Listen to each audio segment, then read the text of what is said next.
সেইখিনি কথা বহুতবাৰ উত্তৰ দিছোঁ। মই ভাবোঁ যে একেখিনি কথাকে পেঘেনিয়াই থাকিলে ৰাইজেও আমনি পাব। এতিয়া মই কংগ্ৰেছক এটাহে আহ্বান জনাম, 8 দিন হ'ল অকল মোৰ লগত লাগি আছে। বিজেপিৰ লগতো অলপ কুচকাউচকক ইলেকশ্যন খেলিবৰ কাৰণে মোৰ লগত লাগি থাকিলে বাৰু এটা সমষ্টিহে। এটা দল যদি মোকতো একো পাত্তা নিদিওঁ বুলিয়ে গৌৰৱ গগৈ ডাঙৰীয়াই কৈছে যে ভূপেন বৰাক মই কেয়াৰ নকৰোঁ। কেয়াৰ নকৰা মানুহজনৰ নামত এটা দল আজি 8 দিন ব্যস্ত হৈ আছে। ইলেকশ্যনলৈ আছে 50 দিন। গতিকে আপোনালোকে বাকীখিনি কথাও পাতক। 126টা সমষ্টি। মই যিদিনাখন হিতেশ্বৰ শইকীয়া ছাৰৰ গাড়ীত প্ৰথম ৰাজীৱ ভৱনলৈ গৈছিলোঁ, তেতিয়া ছাৰে গাড়ীখনৰ পৰা নমাই দিওঁতে হিতেশ্বৰ শইকীয়া ছাৰকো সেৱা কৰিছিলোঁ আৰু ৰাজীৱ ভৱনকো সেৱা কৰিছোঁ। আৰু সিদিনাখন মই যেতিয়া বাজপেয়ী ভৱনলৈ গৈছোঁ, মই এইকাৰণেই সেৱা কৰিছোঁ যে মই মাধৱদেৱে আমাক শিকাইছিলে, মহাপুৰুষ মাধৱদেৱে নামঘোষাত লিখিছিলে যে অধমে কেৱল দুখক দেখয়, মধ্যমে দুখগুণ বিচাৰ কৰে, উত্তমে কেৱল গুণক দেখয়, উত্তমে অল্প গুণ বিস্তাৰ কৰে।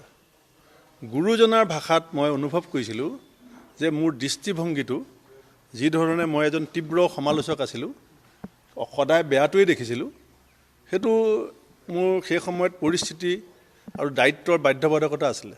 কাৰণ মই দলৰ সভাপতি, মই বিজেপিক প্ৰশংসা কৰিব নোৱাৰোঁ সেই সময়ত। গতিকে মই দলৰ সভাপতি হিচাপে, দলৰ ফেচ হিচাপে মই সেই সময়ত মোৰ দায়িত্ব আৰু পৰিস্থিতিৰ বাধ্যবাধকতাত যিখিনি কথা কৈছিলোঁ, সেইখিনি মই এতিয়া গৈ প্ৰতিজন নেতাক গৈ ক'ব নোৱাৰোঁ যে মই বেয়া পাই নাথাকিব। সেইকাৰণে সমগ্ৰ বিজেপি দলটোক মই দলটোত প্ৰৱেশ কৰাৰ আগত প্ৰণিপাত জনাইছোঁ। ভোট লৈ যোৱা কথাটো বহুত আৱেগিক কথা আছিলে, কাৰণ তাত মোৰ ককা দেউতাই ভোট দিছিলে, মোৰ দেউতাই ভোট দিছিলে, আৰু আমি ভাবিছিলোঁ যে আমাৰ যিটো বংশ লিগেচি, যিটো পৰম্পৰা, সেইটো এটা জেগাত থুপ খাই থাকক। ককা দেউতা মই, এতিয়া এইবাৰ মোৰ ল'ৰাটোও ভোট দিব। সেইকাৰণে ভোট পৰিৱৰ্তনৰ কথাটো আৰু নাহে। আৰু মই ক'ত খেলিম সেইটো মোৰ সিদ্ধান্ত এতিয়া হ'ব নোৱাৰে। কংগ্ৰেছত থাকোঁতে কিন্তু মোৰ সিদ্ধান্ত হৈছিলে যে মই ক'ত খেলিম, মই MP খেলিম, মই বিহপুৰীয়াত খেলিম, মই ৰঙানদীত খেলিম। তাত মোৰ সিদ্ধান্ত হৈছিলে কেলৈ, তাত মোৰ এটা অৱদান আছিলে। এতিয়া বিজেপি দলত আজিৰ তাৰিখত মোৰ অৱদান কি আছে?